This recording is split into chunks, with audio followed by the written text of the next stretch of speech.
see you all again. And it's exciting time.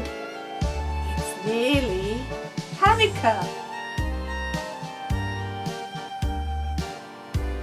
Today, all over the world, Jews celebrate Chanukah by lighting candles and singing Chanukah songs and eating latkes and jelly donuts.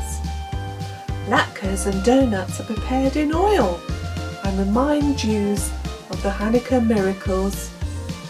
In many homes, people exchange Chanukah gifts.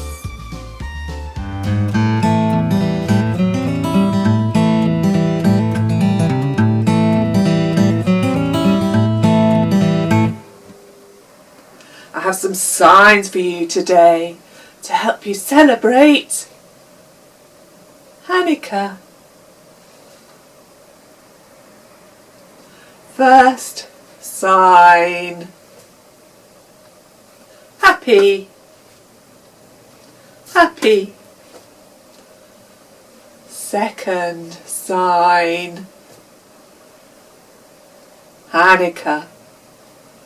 Chanukah. Then you can say to your friends, Happy Chanukah. Children play a game with a four-sided top called a dreidel. On each side of the dreidel there's a Hebrew letter, and that refers to the great miracle.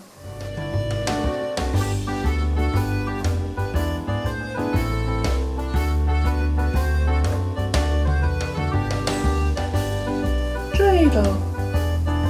We spin the dreidel. Dreidel.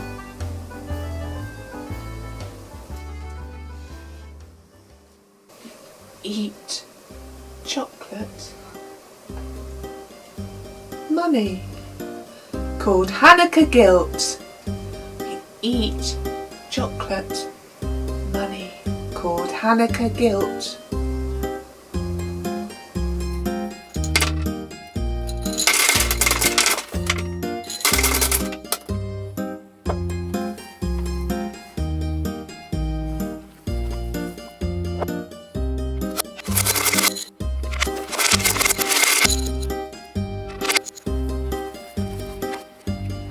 It's exciting! Waiting for Chanukah and all the presents. It's so exciting. It's a time for meeting family and getting together.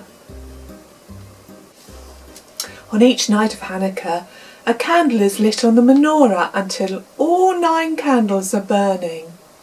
There's a candle in the middle which is used to light all the candles on the menorah. For Chanukah, happy joyous Chanukah, nights and days, days and nights, happy joyous Chanukah. Hey to the nights of Chanukah, happy joyous Chanukah. Hey to the days and hey to the nights, happy joyous Chanukah.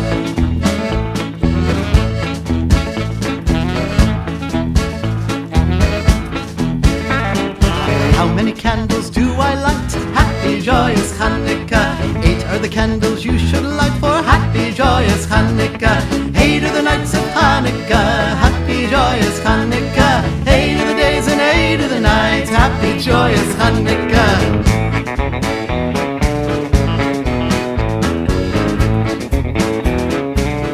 The Chanukah story begins a long time ago when the country was called Judea. At that time, the Jews who lived there were farmers and shepherds. On holidays, they all went to the beautiful temple in Jerusalem. The temple was on top of a mountain and called the House of God. Its gates were covered in gold and silver, and inside there was a light that always burned. For a long time, the Jews lived in peace, although they did not rule their land. Then a Greek king, Antiochus, came. He tore down the walls of Jerusalem. Thousands were killed. Anyone who lit Sabbath candles, studied Jewish law, or refused to bow to Greek idols was put to death. The king's men came and demanded that Matthias, an old priest, worship one of their gods. Matthias said no, and he threw down the idol and called out, "Whoever is for the Lord our God, follow me." Matthias ran to the hills. His 5 sons and many other Jews followed him. Antiochus's army chased after Matthias, but when the soldiers came near, brave Jews hiding behind large rocks and inside caves attacked. Then they ran back to the hills and hid. Matthias and his followers were farmers and shepherds, but they fought like trained soldiers. When Matthias died, his son Judah became their leader. Judah was called the Maccabee, which means hammer. The people who fought with him were all called Maccabees. The king's armies came with bows and arrows and horses and even armed elephants, but they weren't able to beat the Maccabees. Final battle, there were more than 6 armed soldiers to each Maccabee, but still the mighty army of Antiochus was beaten. Judah then led the Maccabees to Jerusalem. The Maccabees cried when they saw the temple ruined and filled with rubbish. They cleaned it. They built a new altar, new gates and new doors. When it came to lighting the light that always burned, they found just one small jar of oil, only enough to last for one day. But that oil burned for 8 days until more oil could be prepared. On the 25th day of the Hebrew month of Kislev, the temple again became the house of God. Judah declared that every year on that date an 8-day holiday would begin. The holiday was called Chanukah, which means dedication. It celebrates the day the temple was rededicated. That was more than 2,000 years ago.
Thank you for joining me today, and I want to wish you a happy Chanukah. So it's goodbye from me. See you again soon.